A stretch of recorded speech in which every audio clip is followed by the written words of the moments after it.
She sat in my grief group, crying over the wife she just lost.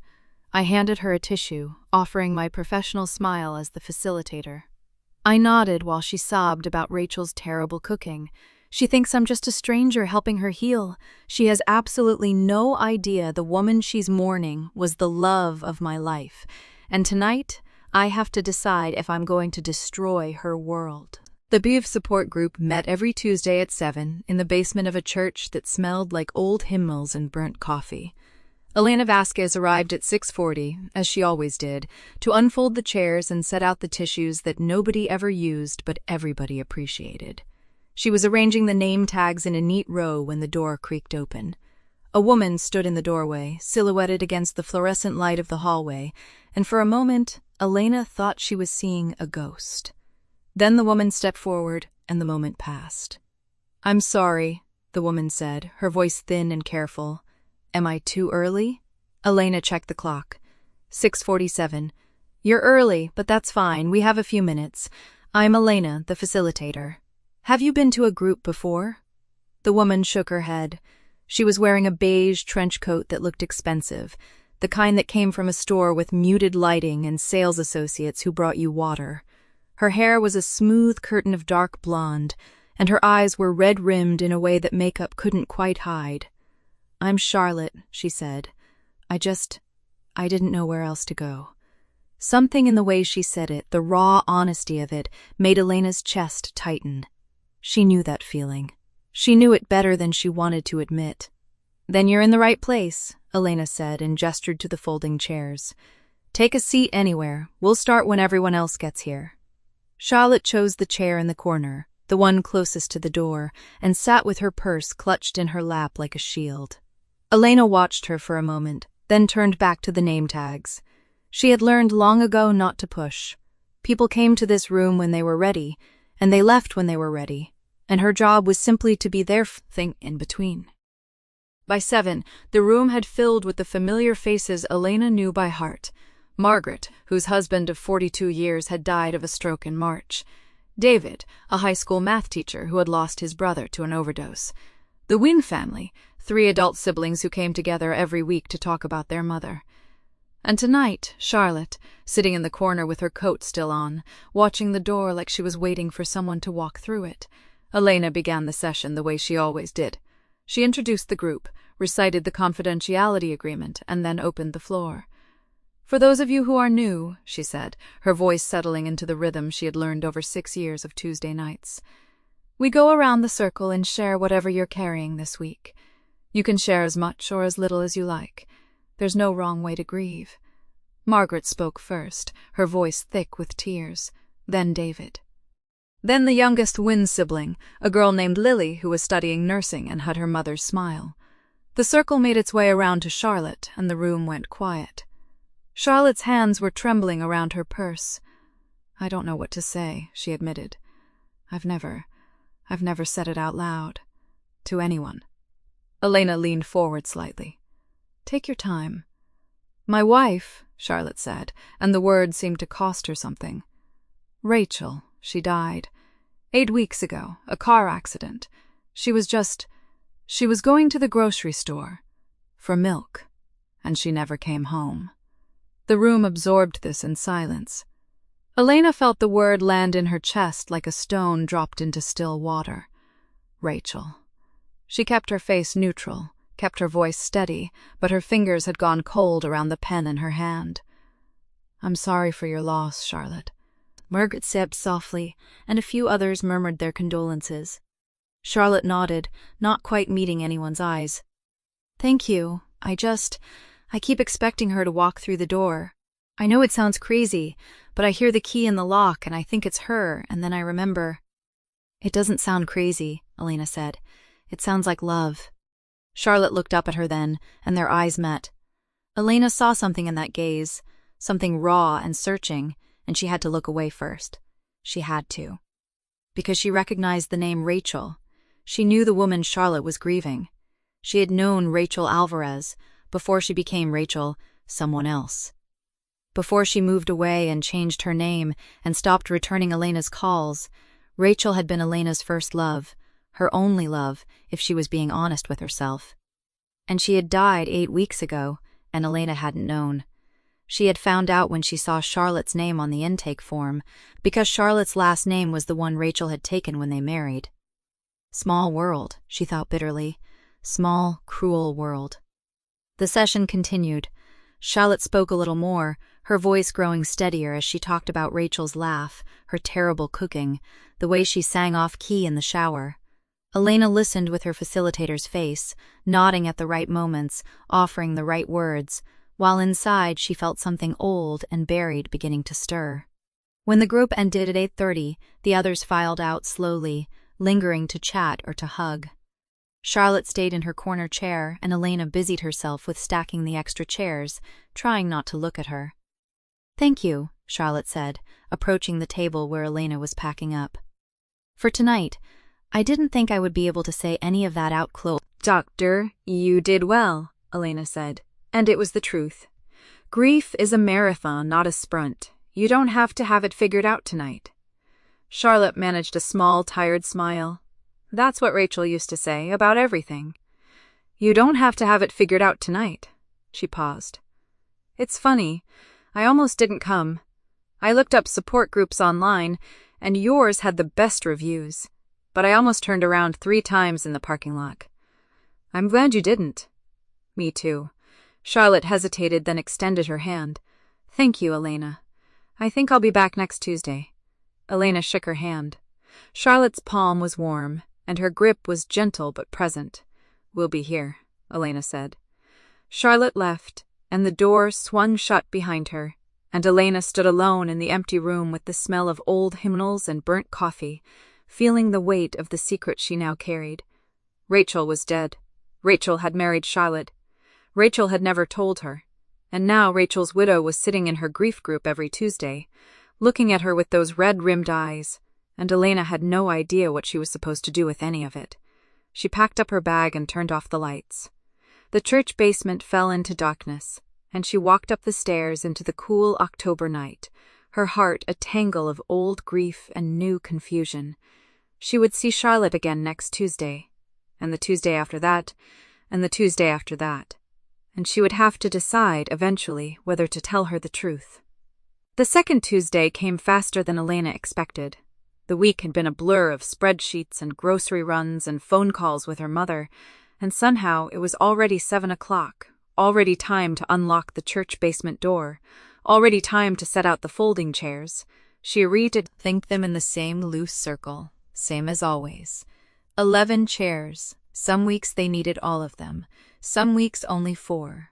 She never knew until people started drifting in, carrying their paper cups of coffee and their carefully neutral faces. By 7:15 the room had filled. Margaret, who had lost her husband of 42 years to a stroke, took her usual seat by the window. David, whose teenage son had died in a boating accident 3 summers ago, sat across from her with his arms crossed. 2 new faces Elena didn't recognize. A young woman with a nose ring and an older man in a cardinal's cap. And then Charlotte walked in. She was wearing a gray sweater that looked soft and expensive, and her hair was pulled back in a low ponytail. She smiled at Elena, a small, uncertain thing, and took the empty chair nearest the door. Close to the exit, Elena noticed, in case she needed to leave. Elena smiled back and tried not to think about Rachel, tried not to think about the way Rachel used to tuck her hair behind her ear when she was nervous, the way she laughed at her own jokes before she finished telling them. Rachel had never once mentioned a wife. Rachel had never once mentioned Charlotte. "Welcome back," Elena said, and her voice came out steadier than she felt. The meeting unfolded like it always did. Margaret talked about her grandson's wedding, how strange it was to watch someone else start a life when hers had ended. David said very little, just nodded along, his jaw tight. The girl with the nose ring, whose name turned out to be Jasmine, told the room that her girlfriend had left her 3 months ago and she still couldn't sleep in their bed. And then Charlotte spoke. "I went through her closet today," she said, her voice quiet but clear. "Rachel's closet. I've been avoiding it for 2 months. But I finally opened the door and I just stood there. All her shirts, her jeans, the jacket she wore when we went to the lake last summer. It still smells like her. Is that crazy?" "No," Margaret said softly. That's not crazy at all. Charlotte's eyes glistened, but she didn't cry. She pressed her lips together and looked down at her hands. I don't know how to let go, and I don't know if I'm supposed to. Everyone keeps telling me it'll get easier, but I don't want it to get easier. I want her back. The room was silent. Elena felt the words land somewhere in her chest, heavy and sharp. She wanted to say something. She wanted to say, I knew her. I knew her before you did. But that wasn't hers to share. Not like this. Not here. The closet is a good place to start, Elena said instead. Not letting go. Just visiting. You can keep visiting as long as you need to. Charlotte looked at her and something passed between them, a flicker of understanding. You get it, she said. You actually get it. Elena nodded. She didn't correct her. The meeting ended at 8:30. People folded their chairs and stacked them against the wall, and the room slowly emptied until it was just Elena and Charlotte and the smell of coffee that had gone cold in the pot. I'm glad I came back, Charlotte said, pulling on her coat. Last week I wasn't sure I would, but this helps. More than I thought it would. I'm glad too, Elena said, and she meant it, even though it complicated everything. Charlotte paused at the door, her hand on the frame. Can I ask you something? And you can tell me it's none of my business. Elena's stomach tightened. Sure. How long were you doing this? Running the group, I mean. You're good at it. Really good. 5 years, Ella said. I started it after my father died. I needed somewhere to go, and there wasn't anywhere, so I made one. Charlotte's expression softened. I'm sorry about your dad. Thank you. They stood there for a moment, 2 women holding their grief like matching suitcases, and Elena felt the weight of her secret pressing against the inside of her ribs. She could tell her, right now, in this quiet hallway with the fluorescent lights humming overhead. She could say, I knew Rachel. We were close. Once. Really close. But then Charlotte would ask how, and why Rachel had never mentioned her, and Elena would have to explain about the summer after high school, about the way they had spent every afternoon at the swimming hole behind the quarry, about the way Rachel had kissed her under the willow tree and promised she would never leave. But Rachel had left. Of course she had left. They had been 17, and Elena had been too scared to tell her parents, and Rachel had been too scared to stay. And then Rachel had moved away with her family, and the letters had stopped, and Elena had eventually stopped writing too. By the time Elena looked up, Charlotte was gone. The door was swinging shut, and the hallway was empty. And Elena was alone with the ghost of a girl she had loved and the widow she had just met. She turned off the lights and walked up the stairs into the cold October air. The moon was high and thin, and the parking lot was empty except for her car. She got in, sat behind the wheel, and let her forehead rest against the steering wheel. Rachel was gone. Rachel had loved someone else. Rachel had built a life Elena had never known about. And now Rachel's widow was coming back next Tuesday, and the Tuesday after that, and Elena had no idea how she was supposed to keep sitting across from Charlotte without telling her the truth. She started the car and drove home through the quiet streets, the question burning in her chest like a coal she couldn't spit out. What would Rachel want her to do? She didn't have an answer, but she had a feeling she was going to have to figure it out soon. The week passed the way grief does, slowly, then all at once. Elena graded papers, attended faculty meetings, and pretended not to check her phone every time it buzzed with an email notification. But Tuesday came anyway, and with it the familiar pull toward church basement. She arrived early, as always. The folding chairs were still stacked against the wall, the coffee pot still warm from the morning Bible study group. She set up the circle, counted 11 chairs, and tried not to think about which one Charlotte would choose. Charlotte arrived 7 minutes early. She wore the same gray sweater, the same low ponytail, but her eyes looked less hollow than the week before. She nodded at Elena, took the chair near the door again, and folded her hands in her lap like she was bracing for something. The meeting went well. Margaret shared a story about her husband's habit of leaving his reading glasses in the refrigerator, and David laughed so hard he had to wipe his eyes. The man in the cardinal's hat spoke for the first time, his voice rough with disuse. Charlotte listened, and once, when Jasmine mentioned her ex-girlfriend's favorite band, Charlotte's lips twitched into something almost like a smile. Elena watched her the way she watched all her grief group members, with careful attention, a steady hand on the tiller. But this time, her attention felt heavier. Every time Charlotte spoke, every time she pressed her fingers to her lips before answering a question, Elena felt the weight of what she knew pressing against her ribs. After the meeting, Charlotte lingered. She helped stack the chairs, her movements slow and deliberate. Elena's heart knocked against her chest as she watched Charlotte's hands smooth the metal legs together, the same hands that had once held Rachel's. "Same time next week?" Charlotte asked, pulling her coat on. "Same time," Elena said, and then before she could stop herself, "How are you doing with the closet?" Charlotte's face softened. "I opened it again yesterday, just to look. I didn't touch anything this time." She paused, her fingers fumbling with the zipper on her jacket. "It's getting easier, and harder at the same time. Is that weird?" "No," Elena said quietly. "That's exactly how it works." Charlotte's smile was small, but it was real. "You really do get it." Elena watched her walk up the stairs and out into the night, and the words sat in her throat like stones. She could have told her then. She could have called out, could have said, "I knew her. I knew Rachel before you did.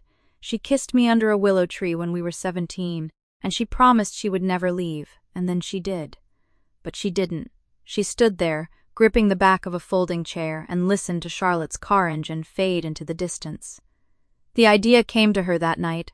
While she was grading a stack of freshman essays on the symbolism of light in Fitzgerald, she set down her red pen and stared at the wall, the thought forming slowly, like frost creeping across a window pane. Rachel's coat was still in Charlotte's closet. Rachel's boots were still by the door. Rachel's favorite mug was probably still in the kitchen cabinet, waiting to be filled with coffee that would never be drunk.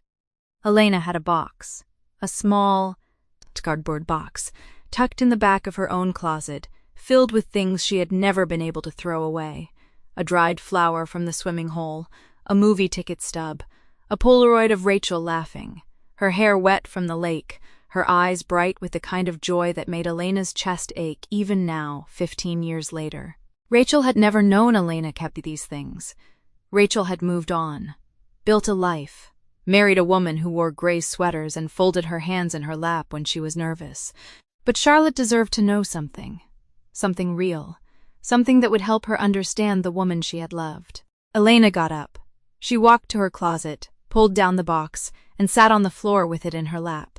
The Polaroid was still there, faded at the edges but clear enough. Rachel's smile was unmistakable. She looked at it for a long time. Then she looked at her phone. At the address she had looked up earlier that evening, scrawled on a sticky note, "Charlotte's Flower Shop, on the corner of Maple and 3rd. She didn't sleep that night, but by morning she had made a decision. The flower shop was called Petal and Stem, and it was exactly the kind of place Elena would have expected Rachel to love. The windows were lined with potted ferns and trailing ivy, and a chalkboard sign by the door read, "Fresh cut flowers daily, because every day deserves a little beauty." Elena stood across the street for a long time, watching Charlotte move behind the counter. She was arranging roses, her fingers moving with practiced ease, her face calm, in a way it never was at the grief group. Elena had the Polaroid in her coat pocket. She had written a note on the back, her handwriting careful and small. It said simply, "She loved the lake. She loved you. Keep this." No name, no explanation. Just that. She crossed the street, pushed open the door, and the smell of flowers hit her like a wave. Charlotte looked up, and for a terrible, heart-stopping moment, their eyes met. "Hi," Charlotte said, her face breaking into a surprised smile. "Elena, what brings you here?" Elena's mouth went dry. She had not planned for this.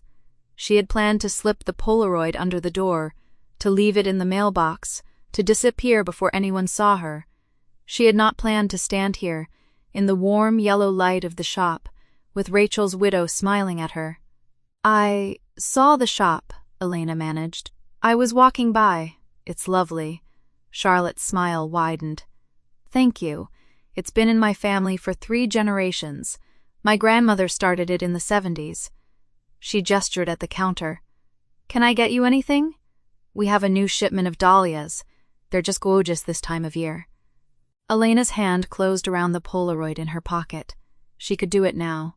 She could pull it out, hand it over, tell her everything. But the words wouldn't come. They were stuck somewhere between her heart and her throat, tangled in the fear of what Charlotte would think, what Charlotte would feel, what it would mean to unravel the careful peace they had built. "Maybe just a small bouquet," Elena said instead. "Something for my kitchen table." Charlotte's face lit up. "Oh, I have just the thing. These orange ranunculus are perfect for October.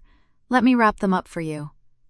Elena watched Charlotte move behind the counter, her hands deft and gentle, and the ache in her chest was almost unbearable. Rachel had loved this woman. Rachel had chosen this woman, had built a life with this woman, and here she was, standing in the middle of that life, pretending to be a stranger. She left the shop with the KK and walked home through the cold evening air. The Polaroid was still in her pocket.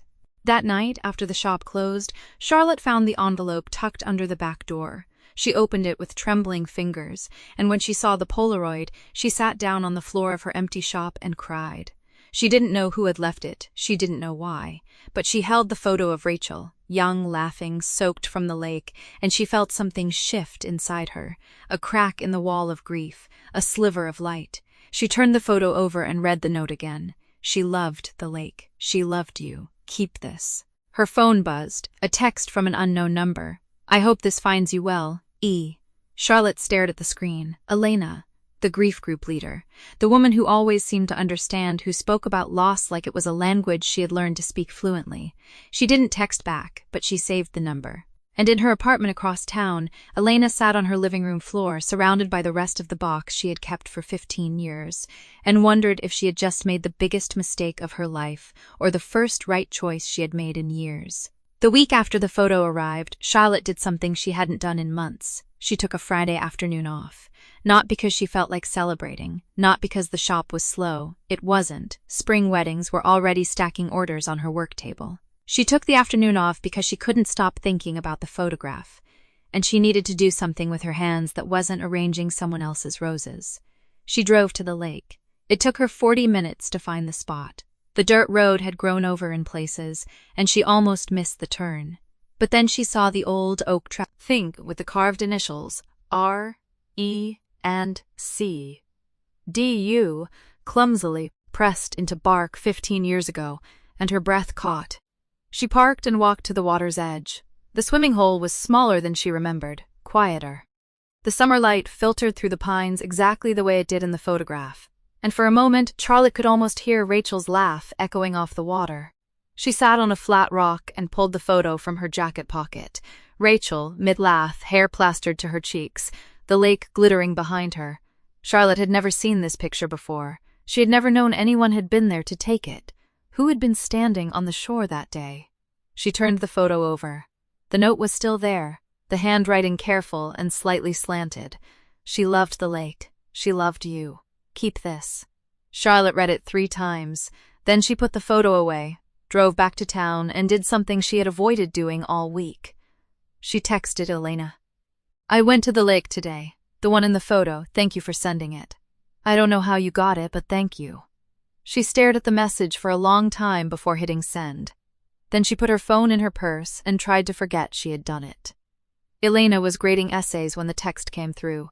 She had been staring at the same paragraph for 10 minutes, unable to process a single sentence about the American Revolution. Her phone buzzed, and she saw Charlotte's name, saved under C, petal and stem, and her heart stopped. She read the message 3 times, then she set the phone down, walked to the kitchen, poured a glass of water she didn't drink, and walked back. "I went to the lake today." Elena pressed her palm against her chest and tried to breathe. Charlotte had gone to the lake. Charlotte had seen this think spot. Charlotte was asking questions, and Elena had no answers that wouldn't unravel everything. She typed a response, deleted it, typed another, deleted that one too. Finally she wrote, "I'm glad you went. It's a beautiful place. I hope it brought you some peace." She sent it before she could overthink it further. Then she spent the rest of the evening convincing herself she didn't need to check her phone every 5 minutes, and failing completely. Charlotte's reply came at 9 that night. It did. It was like I could feel her there. Is that strange? Elena read it in her kitchen, standing barefoot on the cold tile. She thought about the summer she had spent with Rachel at that swimming hole, the way Rachel would cannonball into the water and surface laughing, the way she would lie on the flat rock and let the sun dry her hair while she talked about everything and nothing. It's not strange at all, Elena wrote. The people we love leave pieces of themselves in the places they loved.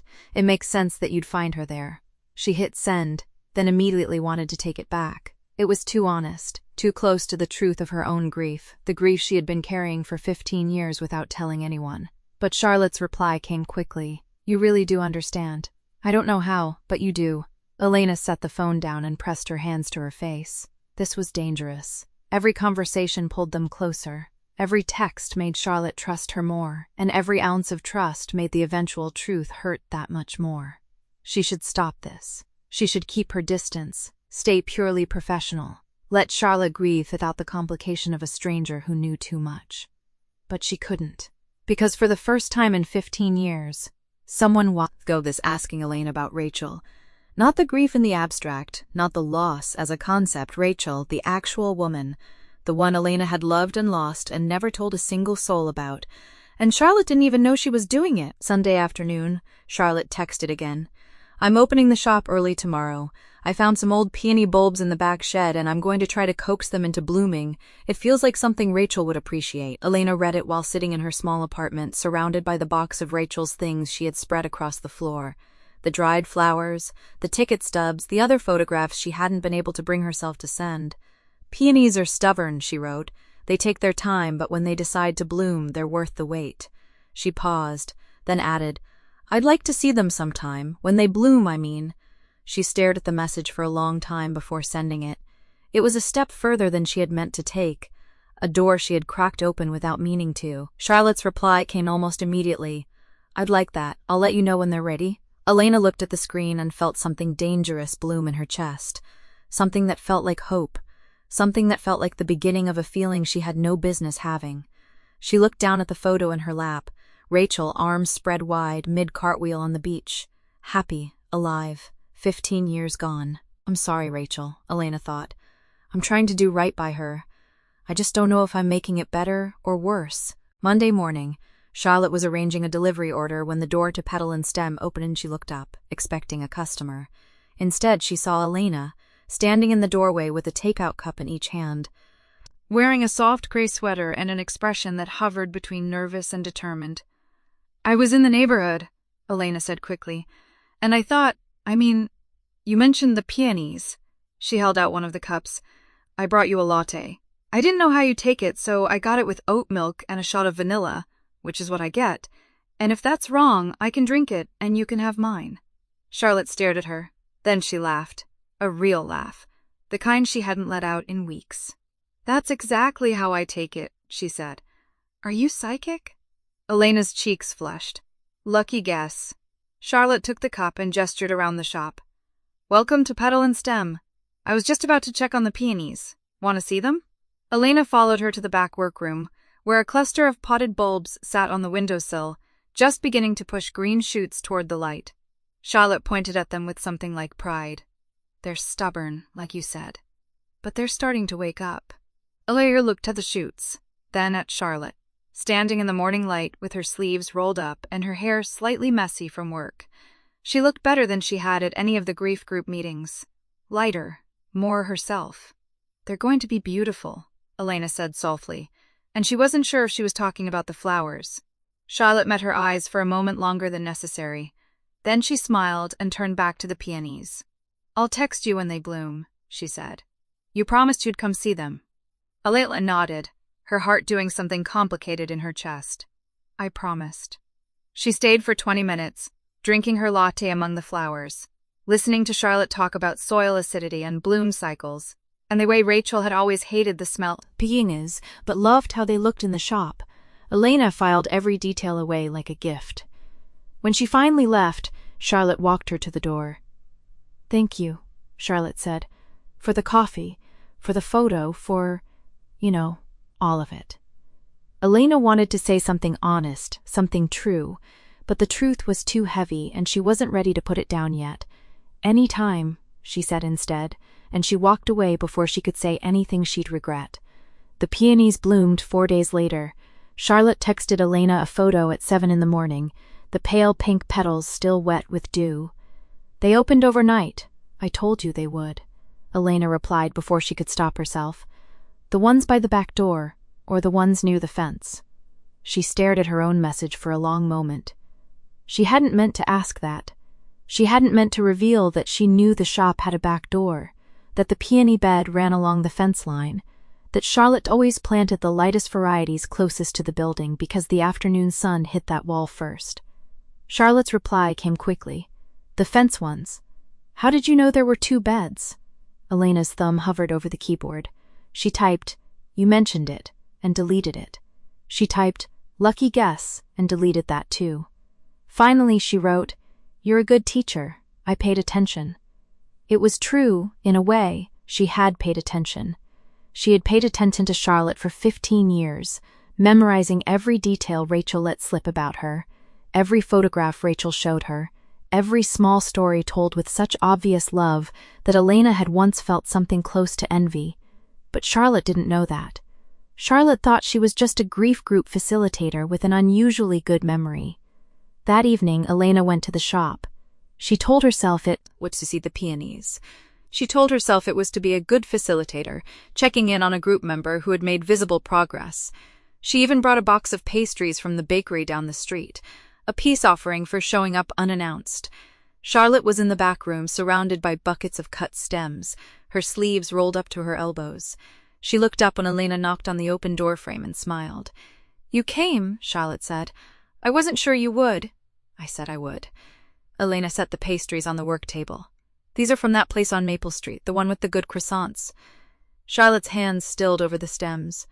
"Rachel used to bring those home on Sundays. She'd get the almond ones for herself and the plain ones for me." Elena felt the familiar twist in her chest. She knew about the almond ones. She knew because Rachel had once complained about it, laughing, saying Charlotte had the palette of a very polite beige carpet. She knew because Rachel had brought her an almond croissant from that same bakery the morning after their first night together. "I should have got almond," Elena said quietly.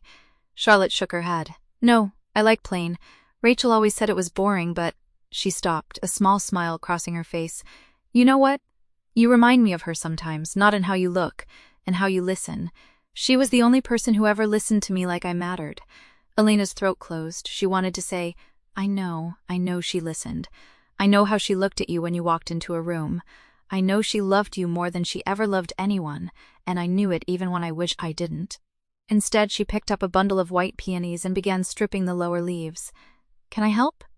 For a while they worked in comfortable silence. Charlotte showed her how to cut the stems at an angle, how to remove the leaves that would sit below the waterline. The shop was quiet, the evening light golden through the front windows. "How was the group last week?" Charlotte asked. "I'm sorry I missed it. I had a delivery mix-up and I was here until 9. 4 people came. Margaret talked about her husband's garden. She's planning to plant roses this spring." Elena hesitated. "It was strange, leading it without you there." Charlotte looked up. "Why?" Elena considered the question. Because the room felt emptier. Because she kept glancing at the door, hoping to see a woman with sandy blonde hair and kind eyes walk in. Because she had realized, somewhere between the coffee and the peonies and the texts about soil acidity, that this had stopped being about Rachel a long time ago, and she didn't know what to do with that. "I'm used to seeing you there," Elena said finally. "You're a good group member. You make the others feel safe." Charlotte's eyes softened. "You make me feel safe. That's different." The words hung in the air between them. Elena's hands stilled on the stems. "Charlotte, it's true," Charlotte said, her voice quiet but steady. "I know I'm supposed to be the one who's doing the work.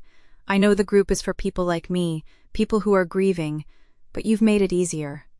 You're the first person in 2 years who's made me feel like I'm not just surviving, like I'm actually living again." Elena couldn't breathe. She wanted to be that person. She wanted to be the one who made Charlotte feel alive. But she was also the one who had kissed Rachel in a parked car outside this very shop 15 years ago, while Charlotte was inside arranging flowers for a wedding that had nothing to do with her. "You should be careful," Elena said, her voice barely above a whisper. "With what you say to people, with how you make them feel."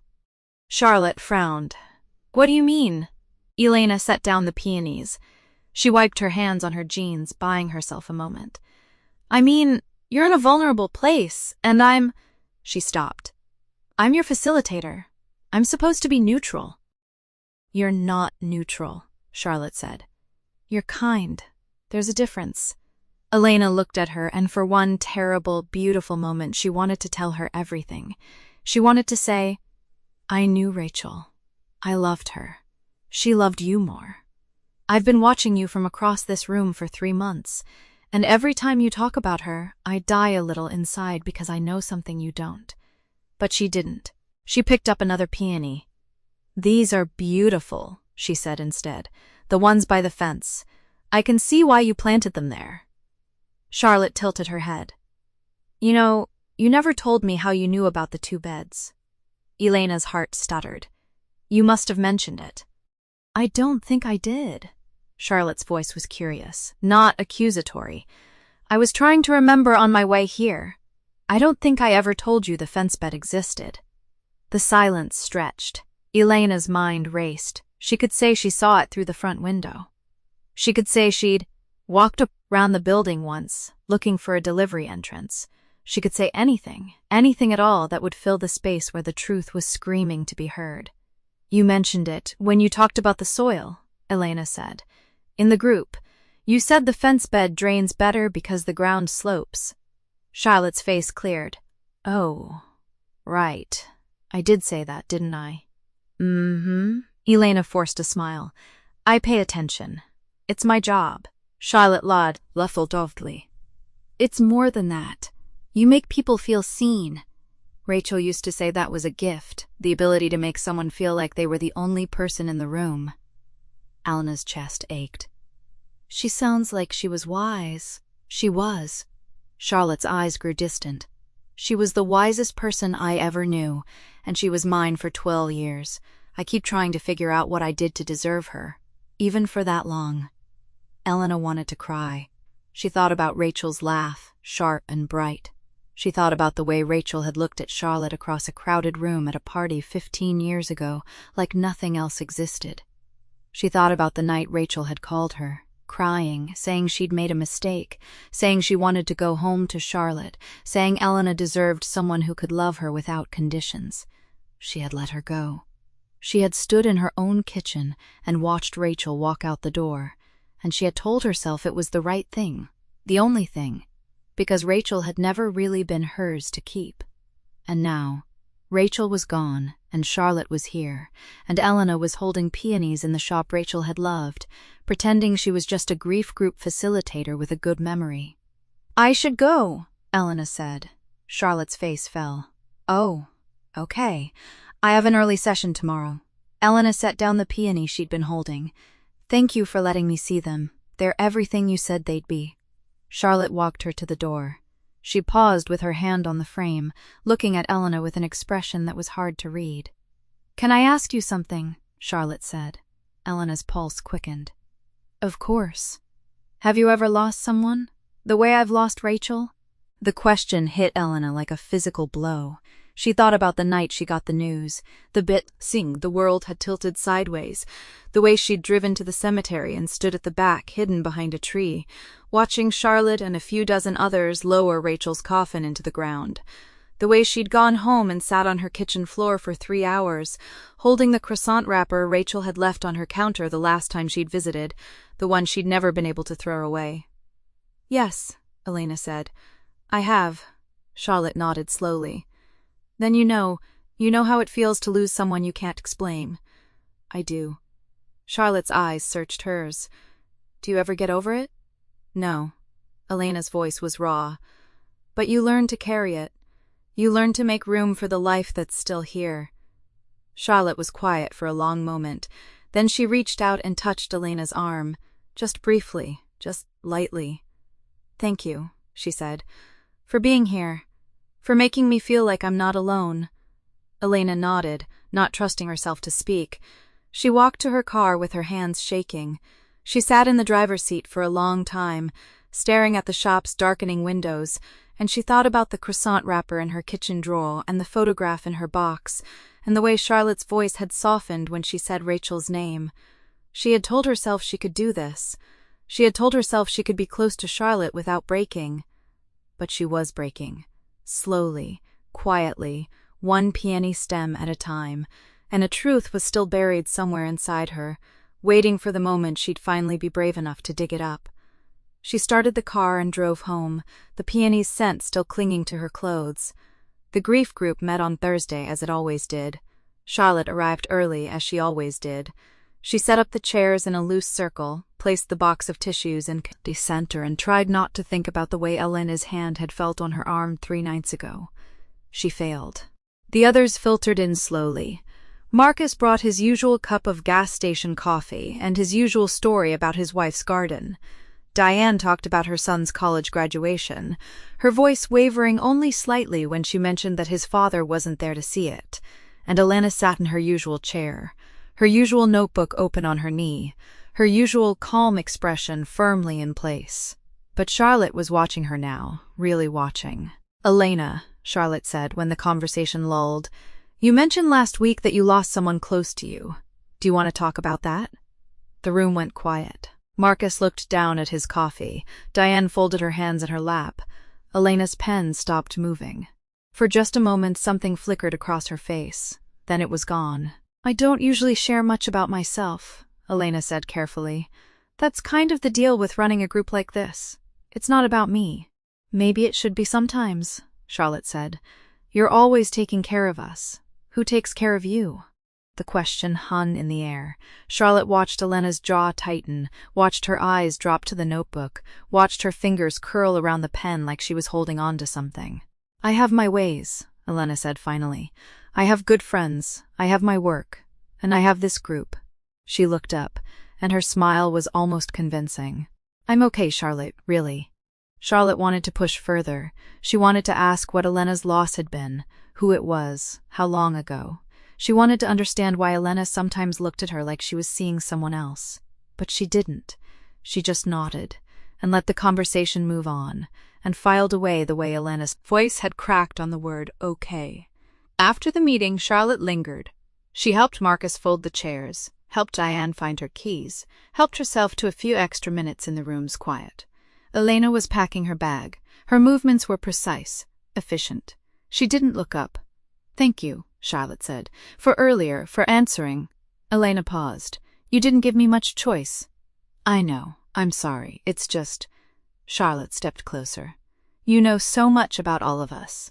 About me. And I realized I don't actually know anything about you. Where you grew up. What you do when you're not here. Who you loved." Elena's hand stilled on the zipper of her bag. "I loved someone," she said quietly. "A long time ago. She was everything to me, and I lost her, and I've never really stopped losing her." Charlotte's breath caught. "She?" Elena looked up, and for a moment Charlotte saw something raw and unprotected in her eyes, something that looked like grief, something that looked like fear. "Yes," Elena said. "She." Neither of them spoke. The fluorescent lights hummed overhead. Somewhere down the hall, a door closed. "I'm sorry," Charlotte said softly. "I didn't mean to make you." "You didn't?" Elena's voice was steady again, but her hands were shaking. "You didn't make me do anything. I chose to tell you." She picked up her bag and walked toward the door. At the threshold, she stopped. "Charlotte," she said without turning around, "be careful with me." Then she was gone, and Charlotte stood alone in the empty room, heart pounding, not entirely sure what had just happened. The next few days were quiet. Too quiet. Charlotte texted Elena on Friday. No response. She tried again on Saturday. Nothing. By Sunday, she had convinced herself she had done something wrong. Said so. Seeing that had pushed Elena away. But Sunday night, she couldn't sleep. She drove to the corner market for coffee, because that was what she did when she couldn't sleep. And the market was open all night, and the coffee was terrible, but it was something to hold. She was standing in the checkout line when she saw her. Elena, in the produce section. No makeup, hair loose around her shoulders, wearing a faded college sweatshirt and holding a bag of oranges like she wasn't sure why she had picked them up. Charlotte's heart did something complicated in her chest. She almost walked away. She almost left her coffee on the counter and slipped out the door and pretended she hadn't seen anything. But her feet carried her forward, because some part of her needed to know why Elena had gone quiet, needed to know if she had broken something that couldn't be fixed. Elena. Elena turned, her eyes widened. For a moment she looked almost frightened. Charlotte, what are you doing here? Couldn't sleep. Charlotte held her coffee cup like evidence. You? I needed oranges. Elena looked down at the bag in her hand, then back up at Charlotte. There was a long pause. I've been meaning to text you back. You haven't. I know. Elena's jaw tightened. I'm sorry, I just needed some space.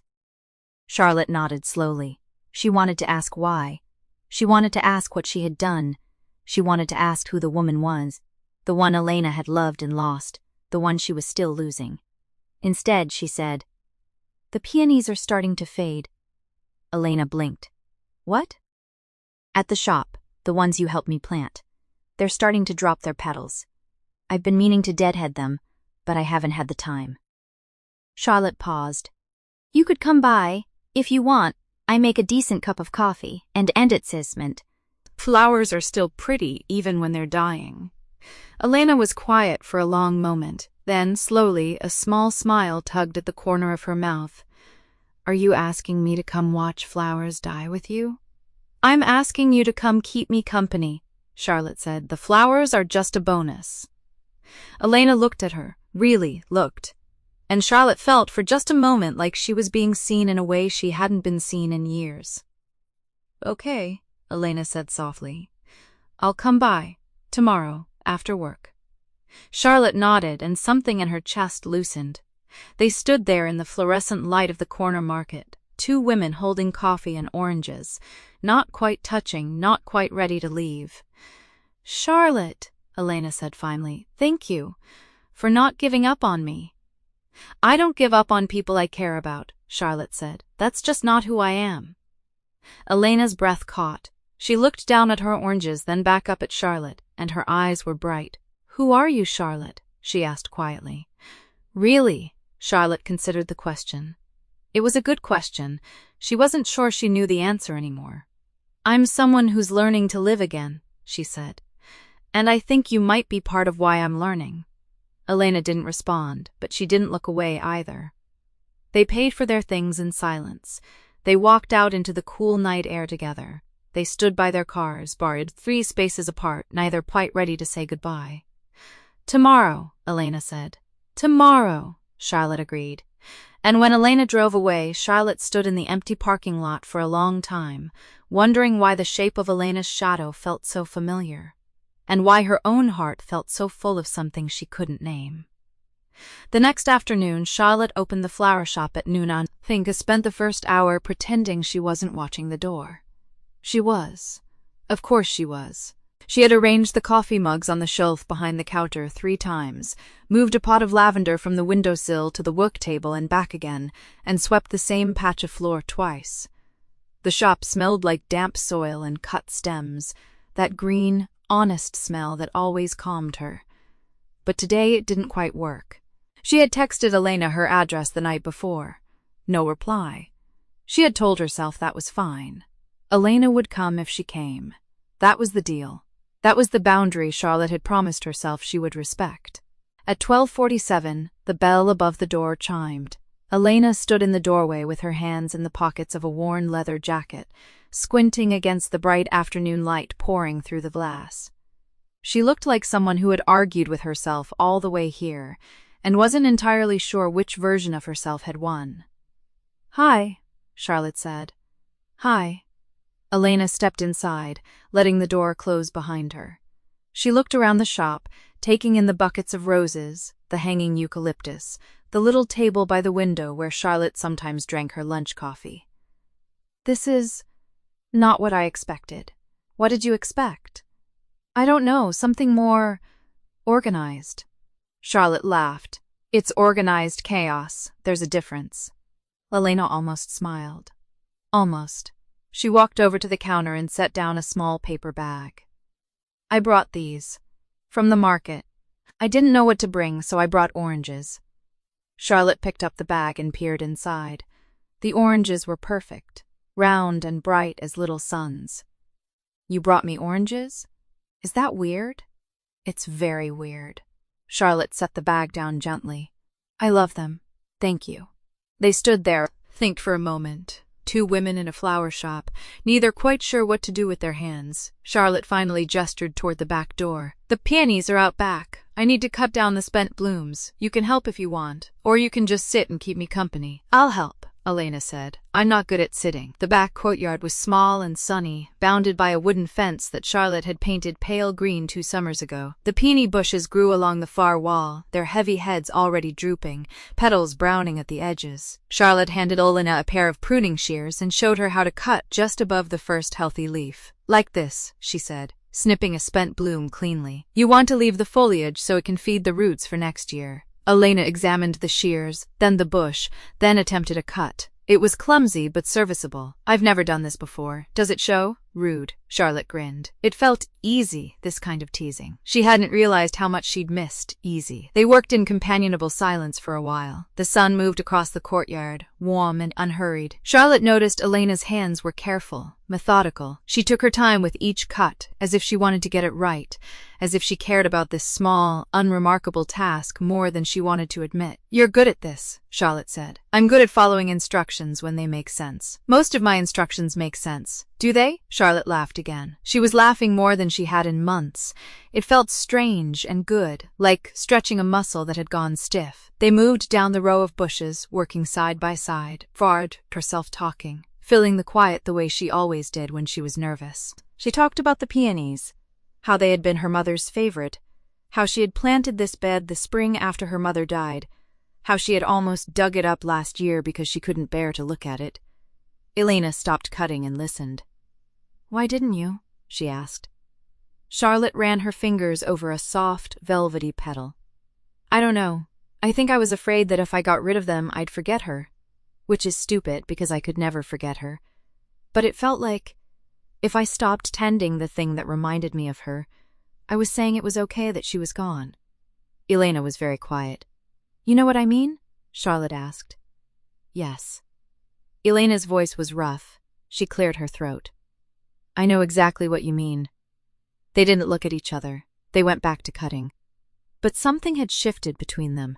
Some quiet acknowledgement that they both understood what it meant to hold on to things that hurt. They finished the peonies and moved to the back steps, sitting side by side with glasses of water. Charlotte had brought out 2 folding chairs, but Elena had ignored hers and sat directly on the top step, elbows on her knees. Charlotte did the same, sitting close enough that their shoulders almost touched. Can I ask you something? Elena said. Sure. That picture you showed me, the woman in it, who was she? Charlotte's chest tightened. She had wondered when this would come. She had known, when she showed Elena the photograph, that it would raise questions, but she hadn't known how to answer them, and she still didn't. Her name was Rachel, Charlotte said. She was someone I loved very much. She's gone now. Elena didn't say anything. Her hands were wrapped around her glass of water, knuckles white. She was your wife? Elena asked, final to think. The words came out carefully, like she was testing each one.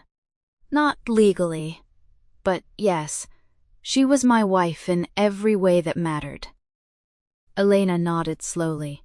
She still wasn't looking at Charlotte. She was looking at the peony bushes, at the spent blooms they had cut and piled in a bucket. I'm sorry, she said, for your loss. Thank you. Charlotte paused. It's been a while. It still hurts, but it's different now. It's more like a weight I carry, not something that crushes me. That's good. Elena's voice was barely above a whisper. That's really good, Charlotte. I'm glad you're not being crushed anymore. There was something in the way she said it, some raw edge of longing, that made Charlotte's eyes sting. She blinked hard and looked away. Your turn, Charlotte said softly. Can I ask you something? Elena tensed. You can ask. That woman, The one you said you loved. The one you're still losing. Elena's jaw tightened. What about her? Was it recent? The loss? No, Elena shook her head. It was a long time ago. But I never stopped grieving her. I think I built my whole life around that grief without realizing it. That's a long time to carry something alone. Is it? Elena turned to look at her then, and Charlotte's breath caught at what she saw in Elena's eyes. There was so much pain there, so much old, familiar pain, and beneath it, something like wonder.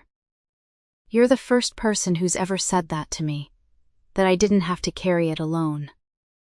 Charlotte didn't know what to say. She reached out without thinking and took Elena's hand. Elena went still. Her hand was warm, calloused, slightly trembling. She didn't pull away. They sat like that for a long moment, two women on the back steps of a flower shop, hands intertwined, breathing together, in the afternoon sun. Then Elena's sleeve rode up and Charlotte saw it. A thin gold band on a chain around Elena's wrist, tucked beneath her jacket, half hidden by the cuff. A wedding ring. Charlotte's heart stuttered. Elena followed her gaze and immediately pulled her hand free, yanking her sleeve down to cover the chain. She stood up, brushing dirt off her jeans, not meeting Charlotte's eyes. I should go, she said.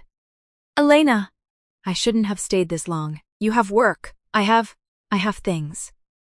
She was already walking toward the door, faster now, her strides long and purposeful. Charlotte stood up, heart hammering.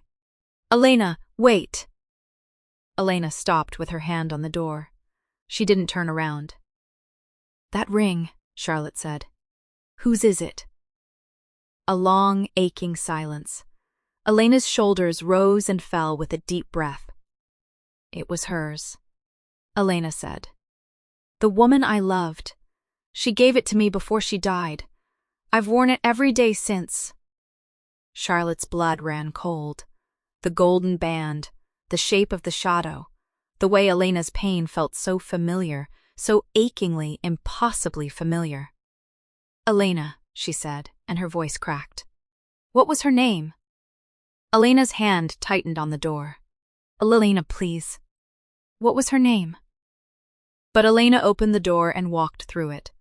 And the bell chimed once, twice, and then the shop was quiet. And Charlotte was standing in the middle of the courtyard with the afternoon sun on her face, and a question burning in her chest that she was suddenly, terrifyingly afraid she already knew the answer to. She looked down at the bucket of spent peony blooms, at the golden afternoon light, at the empty chair where Elena had refused to sit. And somewhere in the back of her mind, a door creaked open. She didn't know why the name was there. She didn't know why it's faced round now, but it surfaced, unbidden, unstoppable. Rachel. Her Rachel. Elena's Rachel. Promise. The shop was quiet the next morning. Charlotte had opened the shutters at 7, made the coffee, swept the front room twice. The peonies in the bucket had wilted overnight, their pink edges curling brown, and she stood over them for a long time before she finally carried them out back and dropped them into the compost bin. She had not slept. She had lain awake in the dark, staring at the ceiling, turning the name over and over in her mind, like a smooth stone worn smooth by too much handling. Rachel. Her Rachel. Elena's Rachel. The logic was unbearable in its simplicity, the way Elena had spoken of loss, the way she had said she with such careful, deliberate tenderness, the way she had worn that gold ring on a chain around her wrist, hidden beneath her sleeve, as if keeping it close and keeping it secret at the same time. Charlotte had known Rachel for 11 years. She had loved her for 9 of them, and somewhere in that long, shared history, there had been a woman Elena had never mentioned. A woman Rachel had never spoken of, or had she? Charlotte pressed the heels of her hands against her eyes and tried to remember.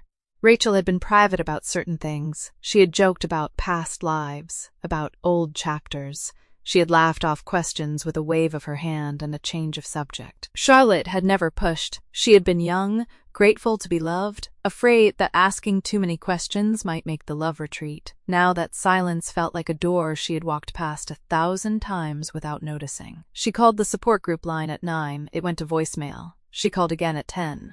At 11, she left a message, keeping her voice steady, saying only that he hoped Elena was doing all right, that there was no pressure to call back, that the shop was open if she wanted to stop by. She did not mention the ring. She did not mention the name. But she said Rachel's name out loud, alone in the empty shop, and the sound of it felt like a key turning in a lock. Elena did not call back that day. She did not call back the next. Charlotte went through the motions of her life with mechanical precision. She opened the shop. She made the coffee. She restocked the shelves. She clipped fresh peonies from the bed out back, a smaller bloom than before, the late summer flowers already beginning to fade.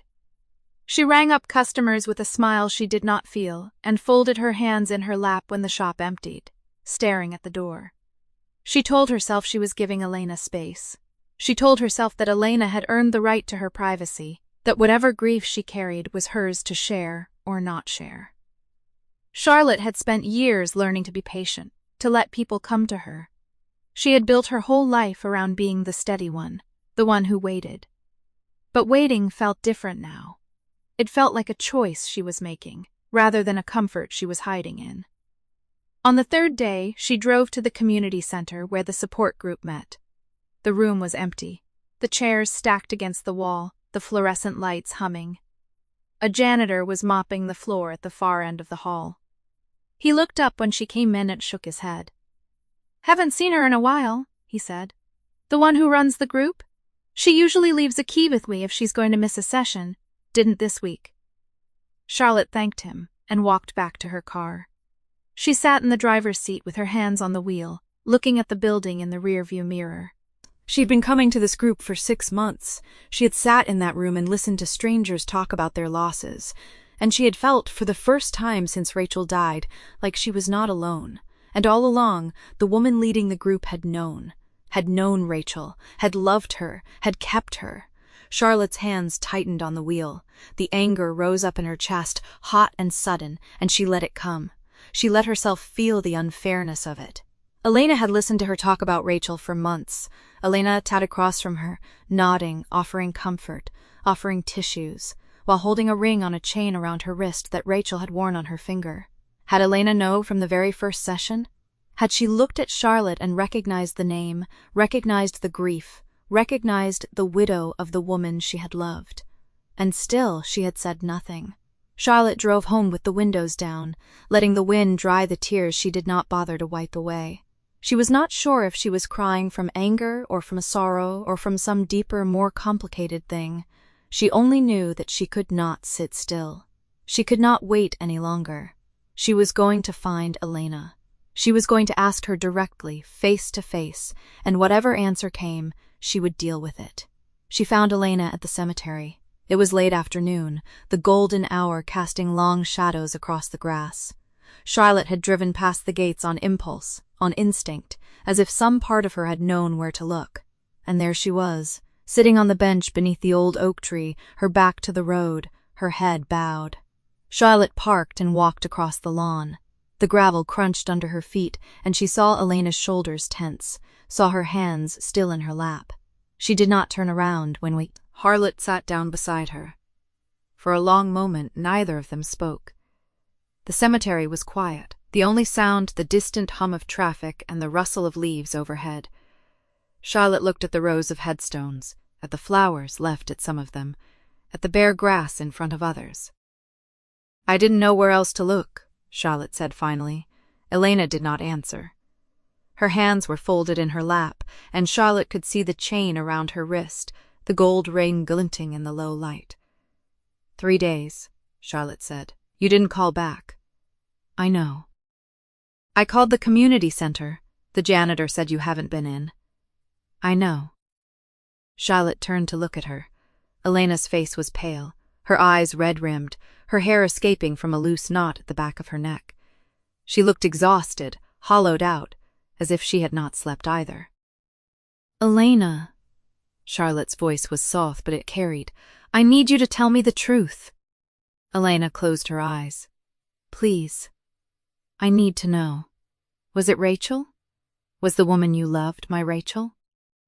The silence stretched between them, heavy and fragile. Charlotte could hear her own heartbeat, could feel it in her throat, in her temples. She watched Elena's face, watched the way her jaw tightened, the way her hands gripped each other in her lap. And then Elena opened her eyes, and she looked at Charlotte, and there was something raw and broken in her gaze that Charlotte had never seen before. Yes, Elena said. It was Rachel. The word hung in the air between them, small and terrible and true. Charlotte felt the ground shift beneath her. She had known. She had known before she asked. But hearing it spoken aloud, hearing Elena say Rachel's name with that cracked, tender voice, was something else entirely. It was real now. It was true. How long? Charlotte heard herself ask. Elena's breath shuddered. 15 years. 15 years. Charlotte repeated the words slowly, trying to make them fit. 15 years. Rachel had been gone for 2. That meant Elena had known her for 13 before Charlotte had ever met her. 13 years of history, of love, of a life Charlotte had never known existed. She never told me, Charlotte said. No. Elena's voice was barely a whisper. She never told anyone. It was complicated. Complicated. Charlotte laughed, a short, hollow sound. That's one word for it. Elena flinched. She started to stand, started to pull away. And Charlotte reached out and caught her wrist. The chain shifted beneath her fingers, the gold ring pressing against her palm. Don't, Charlotte said. Please. Don't run away again. Elena froze. She stood there, half-turned, her wrist still in Charlotte's grip, her eyes wide and uncertain. I'm not asking you to explain everything right now, Charlotte said, and her voice was steadier than she felt. I'm not asking you to make this easy, but I need you to stay. I need you to sit back down and look at me and not disappear. Elena's breath was unsteady. She looked at Charlotte's hand on her wrist, at the ring, at the grass, at the sky.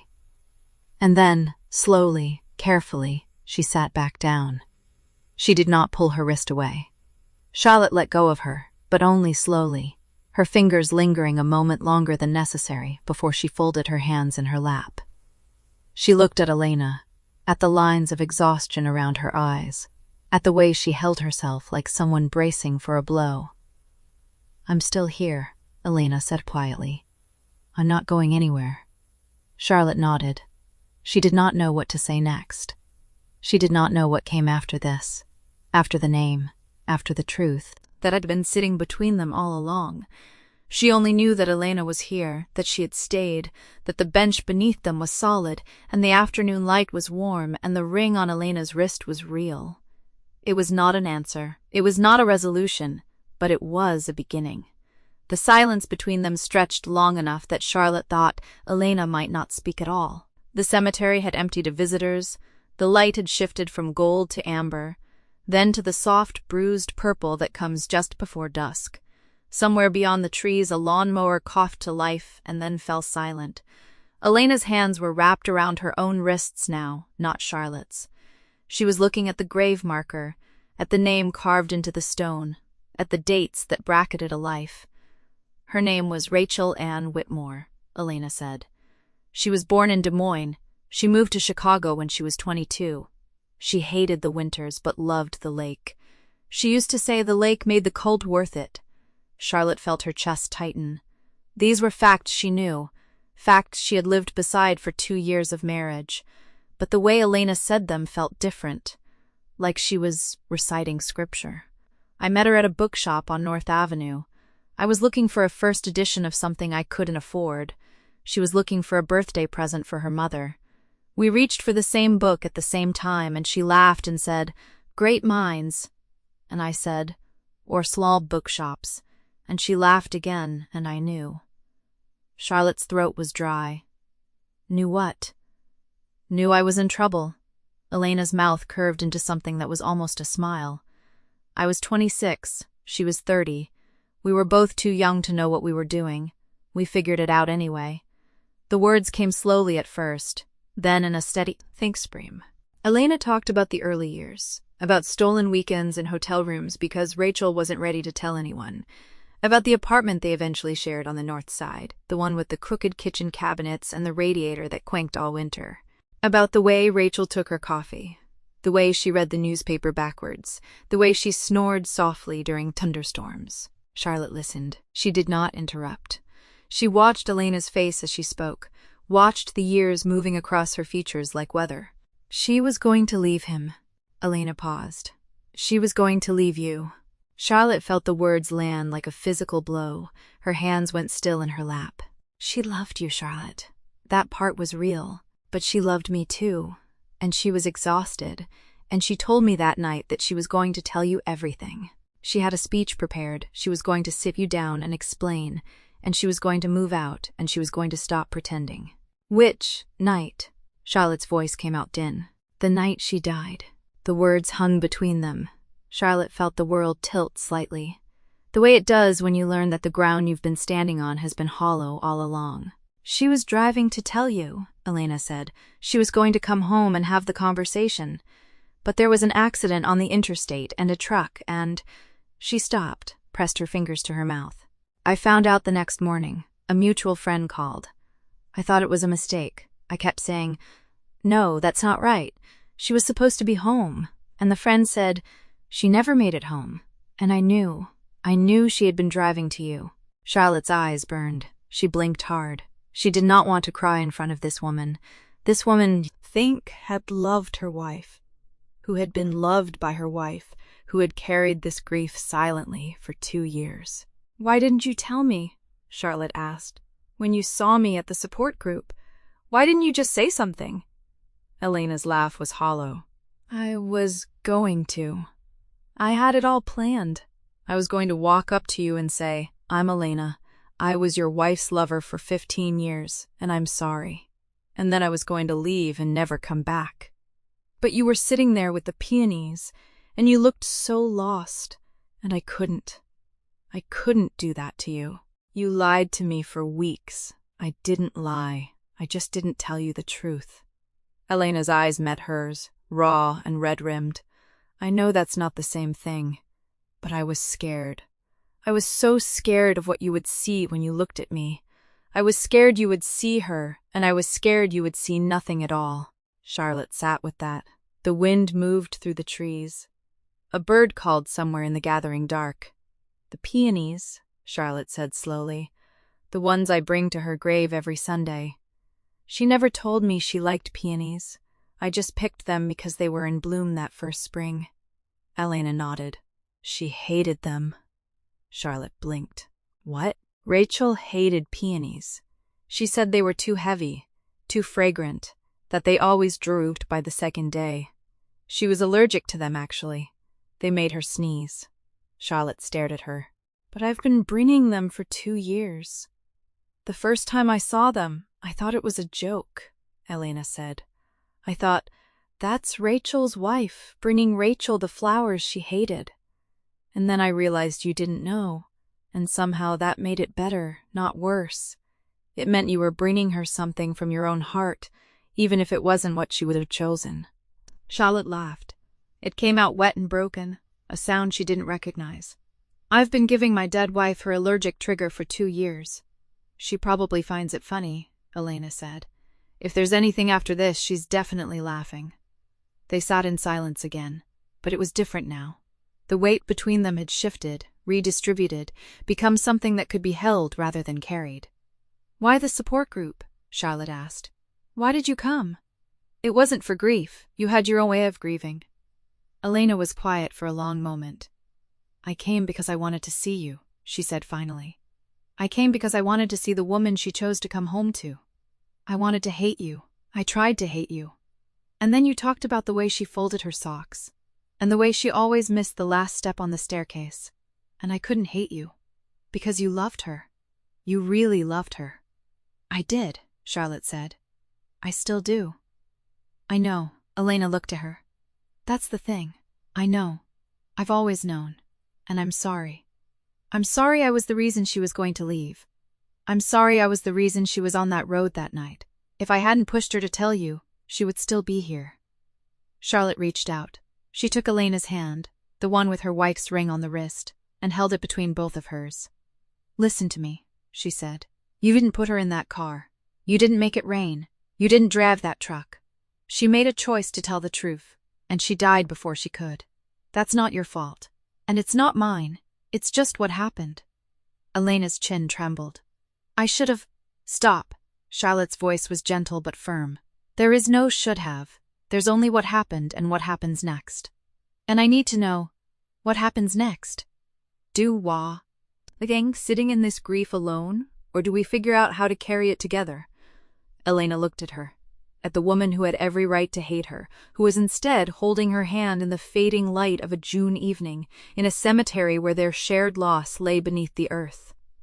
I don't know how to do that, Elena said. Me neither, Charlotte said. But I know a support group that meets every Thursday. The facilitator is terrible, but the people are decent. Elaine laughed. It was a real laugh, surprised out of her bright in the twilight. Will you come back? Charlotte asked. Not for her. For me. I'm asking you to come back for me. Elena looked at her for a long time. Then she nodded. Yes, she said. Yes, I'll come back. The first star appeared in the sky above them. Charlotte did not let go of Elena's hand. Neither of them moved to leave. It was not forgiveness, not yet. It was not healing, not yet. It was something smaller and more fragile and more necessary. It was a beginning. The Thursday after the cemetery, Elena came back to the support group. She walked in at 7:12, which meant she had circled the building twice before finding the courage to open the door. The fluorescent lights of the church basement were the same harsh white they had always been. The folding chairs were the same shade of institutional gray. The coffee in the corner was the same burnt, bitter brew that had been sitting in the same pot for at least 3 years. Elena stood in the doorway, and for a moment she was not sure she could do this. Then she saw Charlotte, sitting in her usual chair, 2 seats from the back, her hands wrapped around a paper cup like it was the only warm thing in the room. Charlotte looked up. Their eyes met. Charlotte did not smile. She did not wave. She simply shifted her body slightly, a gesture so small that no one else would have noticed. But Elena noticed. It was an invitation. A space. Waiting for her. Elena walked across the room and sat down in the chair next to Charlotte's. The meeting had already started. Marcus was talking about his wife, about the way she had hummed when she cooked, a tuneless, contented sound that he had not heard in 14 months and would give anything to hear again. Elena listened. She had heard Marcus tell this story before, in fragments, in the weeks when she had been just another stranger in the circle. But tonight, she heard it differently. She heard it the way you hear a song you have known for years, but only now understand the words to. When the meeting ended, people did not rush to leave. They lingered, the way they always did, refilling their cups with the terrible coffee, talking in small clusters. Elena stayed in her chair. Charlotte stayed in hers. I'm glad you came, Charlotte said. Her voice was quiet, careful, like she was handling something fragile. I said I would. I know. But saying and doing are different things. Charlotte paused. I've been thinking about what you said, about the peonies. Elena felt her chest tighten. I shouldn't have… No, you should have. You did. Charlotte took a breath. I've been bringing them for 2 years. That woman in the flower shop knows me by name. She started ordering extra peonies in June because she knows I'll come in. A sad, strange laugh escaped her. I've been bringing her something that made her miserable, every single week, for 2 years. It's not your fault. You didn't know. I know, but I know now. Charlotte turned to face her fully. I want to bring her something she would have actually liked. I just don't know what that would be. Elena was quiet for a moment. Then she said, she loved sunflowers. The big, ridiculous ones. She said they looked like they were showing off. Charlotte blinked. Sunflowers? She used to buy them from the farmer's market every Sunday. She'd put them in a mason jar on the kitchen table and talk to them like they were pets. Elena smiled at the memory. She named them. Every single one. There was a period of 3 weeks where we had a sunflower named Gerald, and she was genuinely heartbroken when it finally wilted. Charlotte laughed. It was a surprised laugh, bright and startled, like she had not expected to find humor in this conversation. Gerald the sunflower, she repeated. Gerald the sunflower, Elena confirmed. He was a good sunflower, very tall, very dramatic. They sat in the silence that followed. But it was not an uncomfortable silence. It was the kind of silence that happens when two people have stopped pretending. "Do you want to come with me?" Charlotte asked. "Where?" "The flower shop. On Saturday. I was going to go anyway, to get something for her grave. I thought maybe you could help me pick, since you knew her better." Charlotte looked down at her hands. "I mean, if that's not too weird. I know it's strange, asking you to help me buy flowers for my wife. Your—" She stopped, uncertain. "Partner?" Elena said softly. "She was my partner. Your partner. I know it's strange, but I don't know who else to ask. And I think you're the only person in the world who misses her the way I do." Elena felt something shift in her chest. Not the tight, aching thing that had been there for years. Something softer. Something that might, eventually, become something like peace. "I'd like that," she said. Saturday was warm and bright. The kind of June morse think that made you believe summer would last forever. Charlotte was already waiting outside the flower shop when Elena arrived. She was wearing a sundress, pale yellow with small white flowers, and she looked different than she did in the support group, lighter. "More like a person and less like a statue of grief." "I got here early," Charlotte said, a little sheepish. "I was afraid I'd chicken out." "Me too," Elena admitted. They walked into the shop together. The smell of cut stems and damp soil wrapped around them, green and alive. The woman behind the counter looked up and her face brightened with recognition. "Charlotte, I have your peonies in the back. I set aside—" "Actually," Charlotte said, and her voice was steadier than she felt, "I'm not getting peonies today." The woman blinked. "No peonies?" "No, I'm looking for sunflowers, the big, ridiculous kind." Elena felt a smile tug at her lips. They spent 20 minutes in the shop, wandering through buckets of roses and lilies and daisies, discussing the relative merits of different sunflowers. Charlotte argued for the smaller, more elegant ones. Elena insisted that Rachel would have wanted the biggest ones they had, the ones that took up half the table. The flower shop woman watched them with open curiosity, clearly confused by this strange pair of women who seemed to know each other's thoughts without finishing sentences. In the end, they bought a bouquet so large that Charlotte had to carry it with both arms, the yellow petals brushing against her chin. "It's ridiculous," she said, but she was smiling. "Rachel would have loved it," Elena said. "She would have named it on the spot, probably something ridiculous like Bartholomew. Bartholomew the sunflower. Bartholomew the sunflower. He looks like a Bartholomew Pendieth." Charlotte laughed, and the sound was warm and real, carrying in the June air. They drove to the cemetery together, Charlotte's car smelling faintly of cut flowers and sunshine. The cemetery was quiet, the way cemeteries always are on Saturday mornings, the grass still damp with dew. Charlotte walked to the grave with the sunflower bouquet in her arms. Elena hung back, suddenly uncertain. This was Charlotte's space, Charlotte's ritual. She had been doing this for 2 years, alone, carrying flowers to a woman who had been carrying a secret heart. "Are you coming?" Charlotte asked, looking back. "I don't want to intrude." "You're not intruding." Charlotte held out her hand. "Please, come with me." Elena took her hand. It was warm, a little calloused, steady. They stood together in front of the grave. Rachel's name was carved in clean, simple letters, with dates beneath. Charlotte knelt down and placed the sunflowers gently against the headstone, her fingers brushing the grass. "Hey, Rachel," she said quietly. "I'm sorry about the peonies. I didn't know.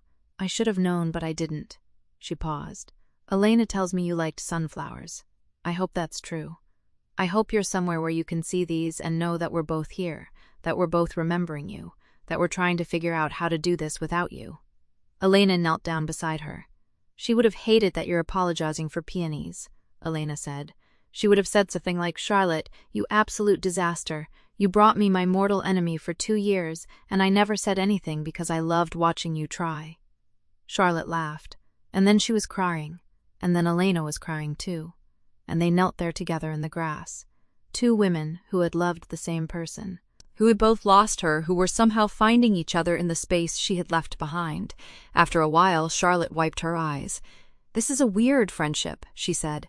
"It is," Elena agreed. "I don't know what to call you. I don't know what we are to each other." "Neither do I."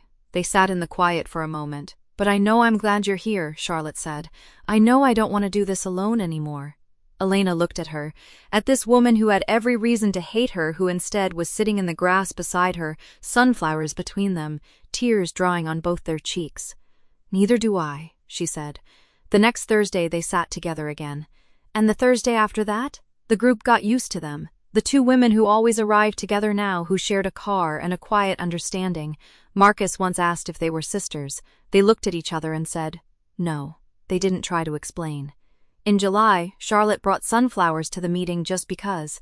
She put them in a mason jar in the middle of the circle, and they were so bright and ridiculous that everyone laughed.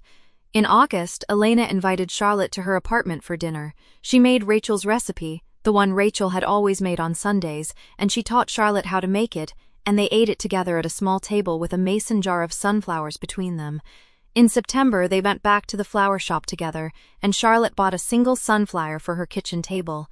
She named it Margaret, and she texted Elena a photo, and Elena texted back a laughing face and the words, "Gerald would have loved her." They were not lovers. Maybe they never would be. The grief was still there, a living thing they carried together, lighter now because they carried it side by side, but were something new, something that Rachel, with all her flaws and all her love, had planted without meaning to. A garden, growing in the space where loss had been. And every Thursday, in a church basement with terrible coffee, two women sat side by side, and they were not alone. Thank you so much for listening to this story. I truly appreciate you staying until the very end. If you're still here, let me know where in the world you're watching from right now. Drop your city or country in the comments below. I'd love to say hi. See you next time.